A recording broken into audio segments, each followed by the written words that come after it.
welcome back, everybody. For those of you who do not know, we have just concluded Arc Revo in Japan for Dnf Duel. It was a fairly exciting top 8. We had some pretty different characters, but of course, one of the big villains of the game, Striker, ended up taking first place with one of the fastest grand finals I've ever seen in my life, lasting only about 5 minutes. But we ain't here to talk about that right now. In news, we got revealed that we will be getting the patch later on in December that was hinted at back at CE Otaku a few months ago. And quick TLDR, we have over 100 buffs coming to us pretty soon. Just some of the general stuff.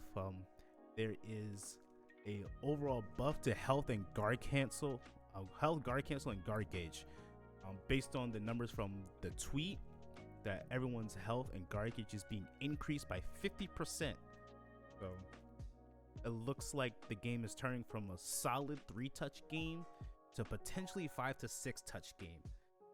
It's really the only characters who weren't 3-touching you consistently, if not 2-touching, were really just Launcher and Enchantress. Those were really the only 2 characters who weren't able to really output a ton of damage. But it's not quite the buff I wanted to Inquisitor, but it is the buff that I will take. As you guys know, I was asking for a health increase for the longest time. The fact that she's getting it, it's great. It's going out to everybody. So it's kind of bittersweet, but you know, it is what it is. This is Nexon's way of kind of reducing the overall damage of the game. They kind of realize this game is a very high damage game. That kind of comes with the trait. We make a game with very high power levels. Well, you know, it is what it is. Overall concerns with the potential of increased health and increased guard gauge across the board. Guard break setups, I'm not going to call them dead. I feel like that would be foolish to call them dead, but at the very least, they're going to be much harder to pull off. They're going to be very niche scenarios now. Instead of just like for Inquisitor, if you fail to dodge one wheel, you could essentially get guard broken immediately if you didn't have 100 mana. That looks like it will no longer be possible unless they've already taken a pretty decent chunk of guard gauge. Ranger's Gunhawk setup might be gone too. Striker's guard break is probably gone as well. So guard breaks at the very least, from a glance, like I said, this is just from a glance, will be very hard to guard break people in the game. But let's start moving into some like the more specific character changes. They didn't show a whole lot. Like they show Berserker, Inquisitor, Enchantress, Ranger, Launcher, Troubleshooter, Hitman, Noichi, DK, Lost Warrior. Not quite every character, but they did show, you know, a little bit of everything. But right off the bat, let's look at some like specific character stuff. Well, for starters, Berserker can combo from his command grab. Yes, Berserker had a command grab. Not many people used it. I think Flowchart Ken was the one who used it the most. But now it's kind of tough to see, but you can see the camera zoom back out.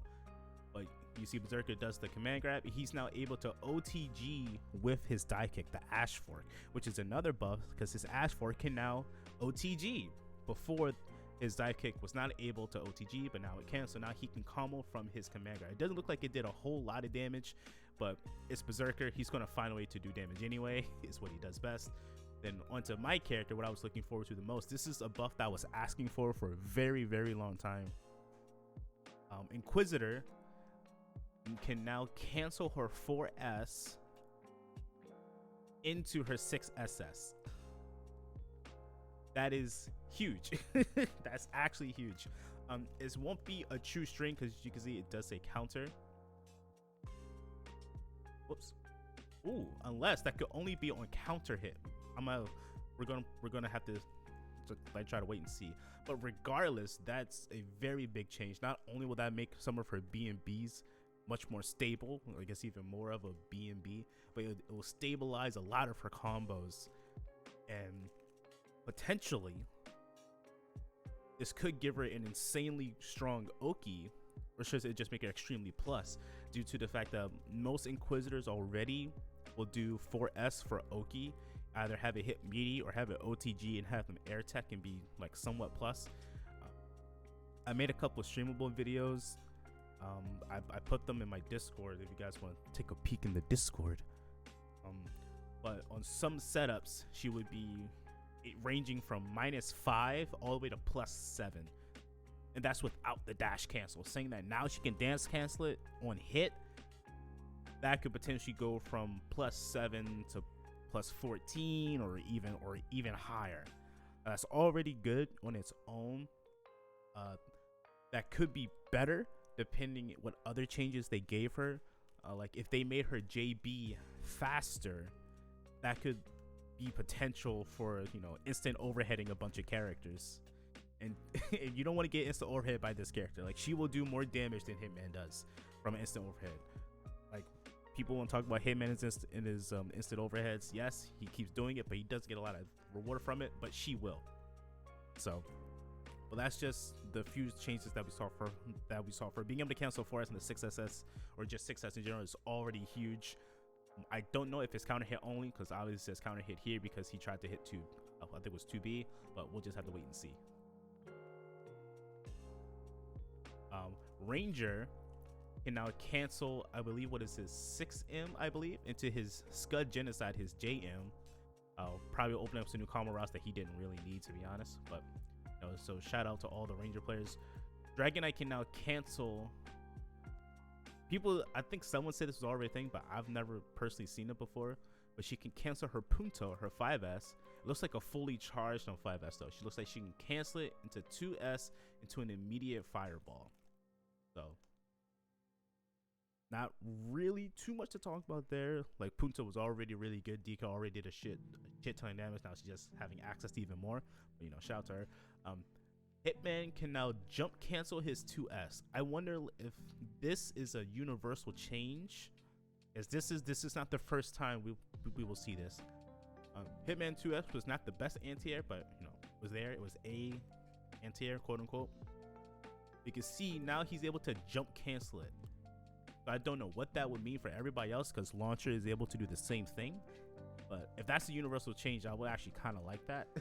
Hopefully it gives actual meaning to anti-airs. Kunoichi, I believe, can now, yeah, she can do kunai into teleport it. So if you guys haven't noticed yet, there's kind of like a universal change that you're kind of seeing. Characters who probably weren't able to do it previously can do it now. Can now cancel their S moves into other S moves. Some characters could do that already, like Striker can. I believe Berserker could too. Or I should say, they're giving you more options for that cancel, because I believe every character could do something like that, but now they can cancel moves that they weren't able to cancel into before.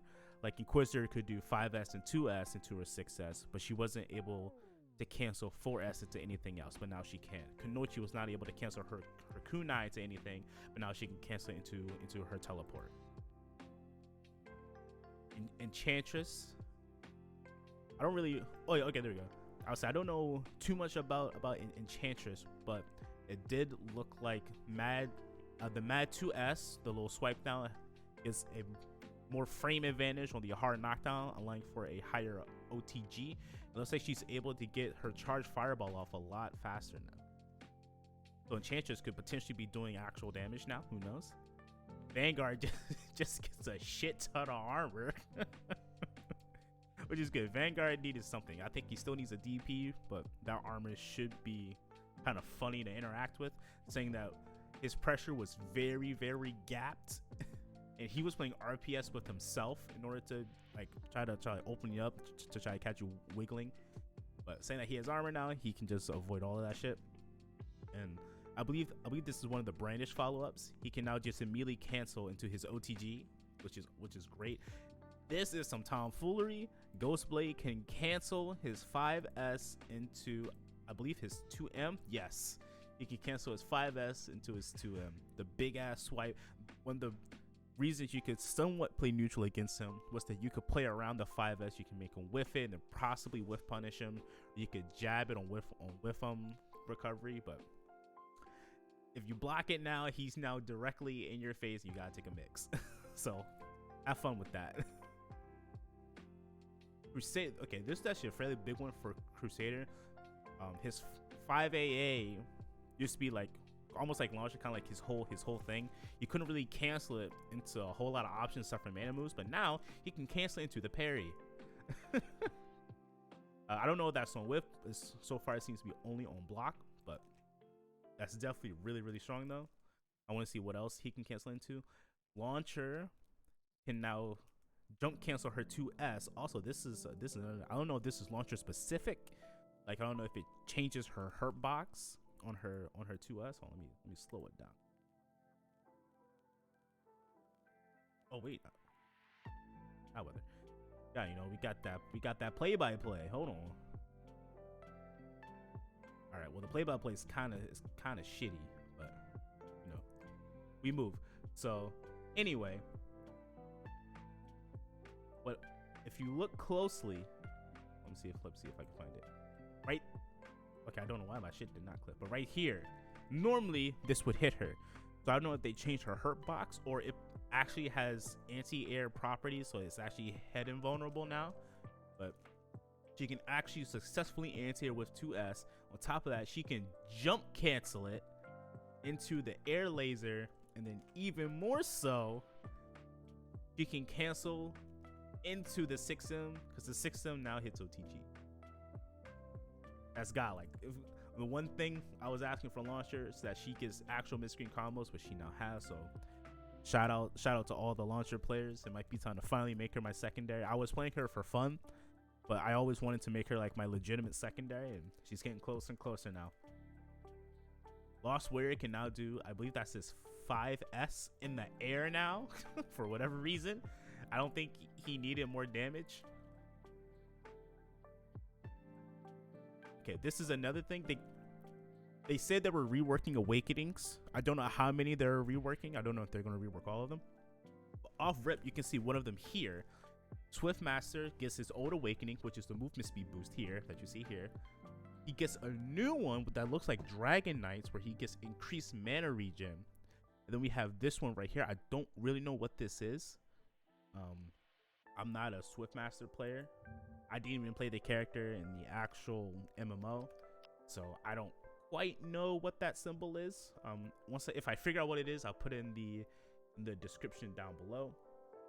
But it looks like he's at least gonna get 3 awakening passives, or just 2 awakening passives, and potentially 1 like awakening bonus or bonus move. I don't know what I would really call it, but those of you who don't know, for the most part in this game, when you look at the color of the awakening passive, it kind of tells you what it does.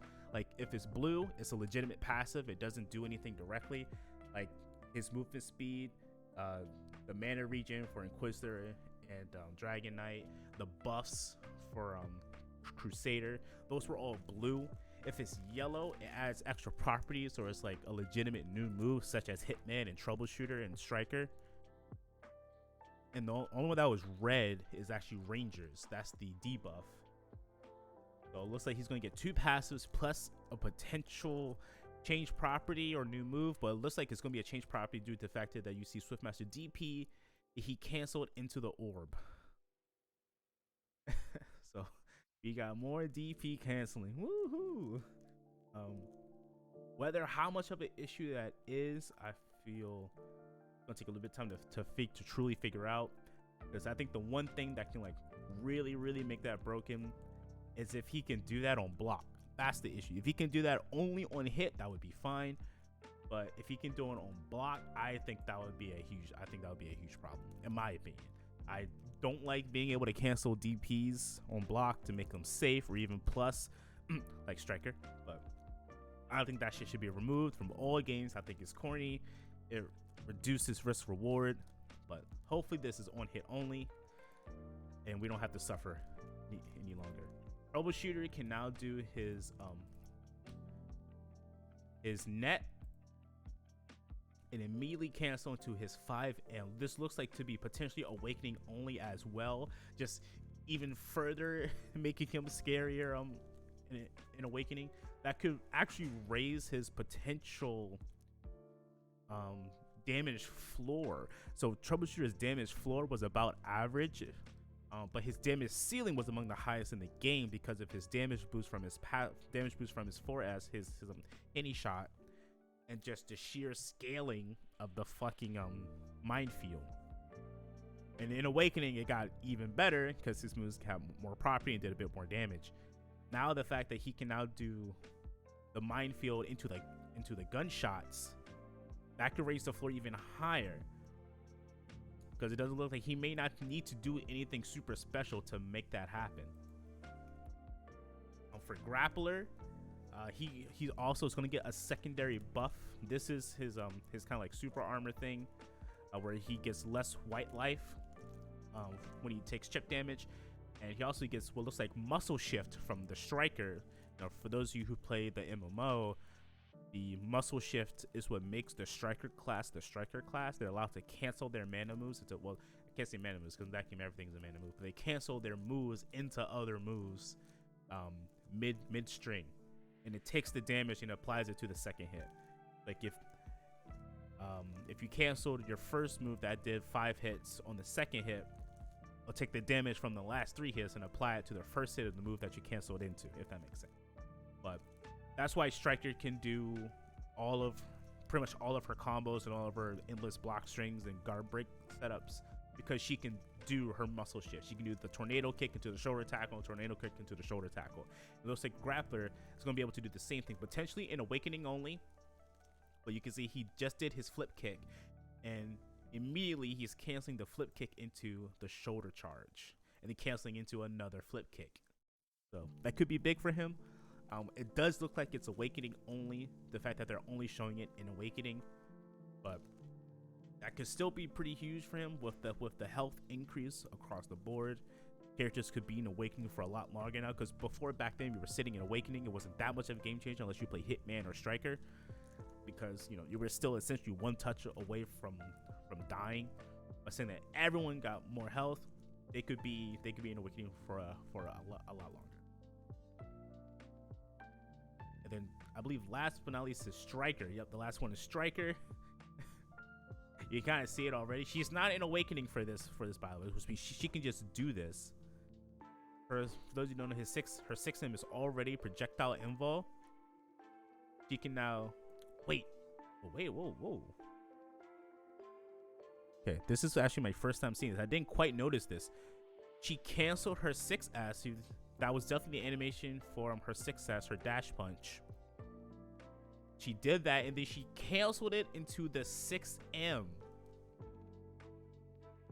That allows her to go through the projectile, counter hit launcher, and then she was able to dash cancel out of it, and then get a full combo. So I don't know what that means fully, but at the very least, she canceled her 6S into 6M on whiff. They made it easier for her to play neutral. I see. I don't know if she's able to dash cancel out of 6M on regular hit. That could be counter hit only. But regardless, being able to cancel 6S in the shoulder tackle was extremely strong. She had no real trouble with zoners in the first place. Now it just makes it easier for her. Oh boy. Not like this character just won a major. But anyway, I digress. But those are all the specific character changes we got just from the trailer alone. Like I said, there could be a lot more, but that's just what we got so far. We got the increased health, the increased guard gauge. They're buffing the buff to Awakening skills. They kind of mentioned it somewhere here. They're also buffing roll. Roll is getting buffed. I don't know to what degree. I don't know if it's going further, if it has less recovery, if it starts up faster. But roll is getting buffed, and guard cancels are getting buffed across the board as well. So guard cancel is going to be more advantageous. Whatever that means, it means it could give no white life, which should be a thing in the first place. Guard cancel should not be giving white life. Or it could cost less mana. It could knock people further away. It can make you more plus on block. But who knows? But we have no set date for the patch yet. But it's still expected to come out in late December. But that'll just about do it in terms of the patch. I have high hopes. I've liked pretty much everything I've seen so far. I think just from what I've seen, some of the lower end characters are getting a little bit of love, and some of the upper end characters are getting a little bit of shit too. It's gonna make them even more annoying, but that's just how it is when the game has a super high power level. You know, it's just gonna be like that. But aside from the announcement of the patch, we also got the first look at the new character that's coming. We all kind of knew this character was coming. We've been calling it since pretty much the beginning of the game when it first dropped. It's not the character I wanted, but you know, it's the character I will take. You take whatever you can get at this point. But yes, it is confirmed we will be getting the Spectre. The Spectre will be the first DLC character. I don't know when she's coming. I was kind of disappointed that we didn't get an official trailer, like we get to see her gameplay, or we didn't get like some sort of date. But you take whatever you can get, especially since we had essentially no communication from Nexon for months and months and months. So I'll take whatever it is I can get at this point. But her design looks fantastic. I hope she's a lot of fun. I hope she can shake up the meta a little bit. She was super fun to play in DFL, the MMO. So I got some high hopes for her. But that's pretty much it. You know, that's all the announcements we got. Congratulations to all the top 8 at Arc Revo. Got the patch dropping later on in December. No set date for Spectre just yet, but we'll just be on the lookout for that. But until then, hope you guys have a wonderful day. If it's your birthday, happy birthday. I hope to catch you people on the stream. Or not, I'll just catch y'all around on YouTube. Until then, peace.